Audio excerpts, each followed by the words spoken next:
I got an interesting question or theory posed on a podcast I was listening to. Shout out Chris Williamson. And I want to kind of just share this with you, share this with Bo, and really riff on it. This is something I think I need to work on with a friend.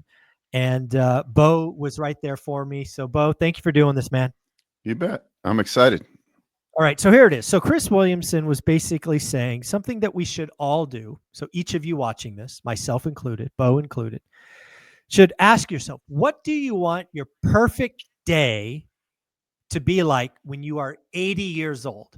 I've heard a lot of people say, hey, design your perfect day, do all this other things. But the wrinkle that Chris posed was you're 80 years old. And that is such an interesting mind screw up because, in my case, I'm 26 years, 27 years away from that. Others of you watching this might be 50 years away from that. But the fact is, if you want something at 80, you might need to change some of your habits today. So, Bo, what do you think of this question, this little mind theory? What comes to mind? What comes to mind is my business coach who's 85 years old and is still coaching because he doesn't need to. He loves what he does. He's so energized to help his coaching students, right? And so I see him so excited. This gives him purpose. So I think the biggest takeaway is one is at any age, you have to have your purpose still. And so most of us that are driven don't want to sit around on a beach all day. We want to do that. We want to do that once in a while for sure, but we want to be creating, we want to be impacting the world. So when I look at myself at 80 years old, I probably still own businesses. I still have rental properties. I'm still active in networking and going to real estate events and business events. I'm still learning, and I'm impacting at that time probably my grandchildren. I'm helping them be better people, right? Because I think right now, this time of the world, we have it's such shaky time that we have to go back to grassroots of opening doors for people and being good people in general. So that's really where I envision myself at 80 years old. I like the idea of the drill because some people are like, well, I don't even know if I'm going to be around at 80. Well, if you're doing the work right now, means you're going to the gym and you're taking care of yourself and you're eating healthy, you will be around at 80. Yeah, it's really funny how our minds work because my mind went to, I want to be mobile. Right. I am lucky enough to have done some amazing trips where the average age of the person is, well over 70. So I've seen a lot of 80-year-olds. And let's just be clear, there's a wide spectrum of health conditions and mobility and all of that. So the first thing I go to is not only I want to be mobile, but shoot, at 80 years old, I want to be under 200 pounds, right? I just go to all these health metrics first and foremost, which is second. First. And then second, I go back to a millennial a report. I think it came from Yahoo Finance talking about millennials that don't want to retire, right? They're never going to retire. But there was a little twist in that where they really saw themselves having two lives, or what you might call 2.0. So there's the 1.0 where you go to school, get a job, do it for 20, 30, 40 years, whatever it is. But at some point, there's this 2.0 where it's not necessarily about maximizing the money. It's about maximizing the impact or the fun or the contribution.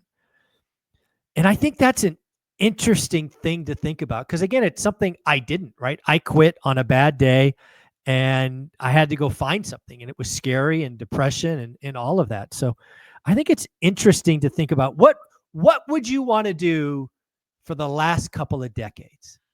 How healthy and mobile do you want to be? Because those are all things you could think about and take action on now. Well, yeah, I think the problem is what happens is most people become sedentary, and then all of a sudden something happens and they're 65 or 70. And then the doctor says, well, why weren't you doing these things? Now you can still do it. But the same thing about the compound effect. If you start doing your 2, 3, 5 mile walks a day, and you start lifting weights at an earlier age, and you start eating healthier at an early age, then when you're 80, if you really look at it now, I look at you, you're early 50s, or right. Yeah. If you shave the beard, you'd look very young. You're very youthful looking, complimenting you there. Yeah, And yeah. so, and I think me being 47, why is that? It's a part genetics, but also it's because you and I both exercise every day. You and Yeah. I both are passionate about life. So I think like if you just live passionately, then and you like embrace all these things, but what happens is people get too stuck in working and we Mhm. sit all day, right? Like I know I sit too much, but like if you just change those habits now, your version of you at 80. Like, have you ever been somewhere and you see like 1 7-year-old guy and he's still doing like 10 pull-ups and like, Oh, and yeah. there's another one in a wheelchair that can't walk. Why is No, that? yeah. Yeah, it's, it's choices we make decades before. And then to your point, we let compound. And as somebody who has started a health journey this year over 50, all I got to tell you is I'm glad I started now because I'm not getting any younger. What I'm doing now would be harder next year, would be harder next decade. And that's true for everybody watching this. One of the things that, lots of things come to mind when I think about my 80-year-old self, but the big one, Bo, is I want to be mobile. I want to be mobile.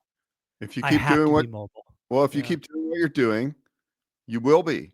And so that's the whole thing. I mean, you work out 4 or 5 times a week. You're Mhm. like you have to stay active. Like there's that movie Blue Zone or the book Blue Zone, and Yep. the people that they looked at that lived longer were active. It wasn't that they were doing high impact exercises, but it was Yeah. that they were walking, they were gardening, and the other thing too that's a big impact, which a lot of people overlook, is that being around people and laughing. Right, like Yes. if you're home alone on your computer all day, our world is such a big place now. It's getting lonelier if you stay at home and you work from home all day. So Yeah. I urge everybody to get out of your comfort zone. Like when there's a real estate event like coming up next weekend, get your Get there. get there, right? Like Yeah. take those 2 or 3 days, and it's yeah, you're going to learn a lot. I guarantee that. But it's also you're going to meet people. You're going to make friends for a The lifetime. network effect. Yeah. Yeah. So I think all of that is so important. And then you can really start thinking about your 80-year-old version of you and where you want to be. For me, I want to be like my coach Phil. His name's Coach Phil. Coach Phil, 85 years old, and he's still working out at the Still gym, crushing it. Still and crushing it. I love it. he's still able to be an amazing business and performance coach. Hmm. That is amazing. Shout out, Phil. Folks, do me a favor. If you're still watching this, put in the comments below. Tell me 3 things that you expect or hope to be doing when you are 80 years old. I think it is an interesting discussion. Bo, if anybody wanted to reach out to you, what do they do? Just go to onerentalmeeting.com. Onerentalmeeting.com. All righty, Bo. I appreciate you, man. Take care. Have fun. Thank you.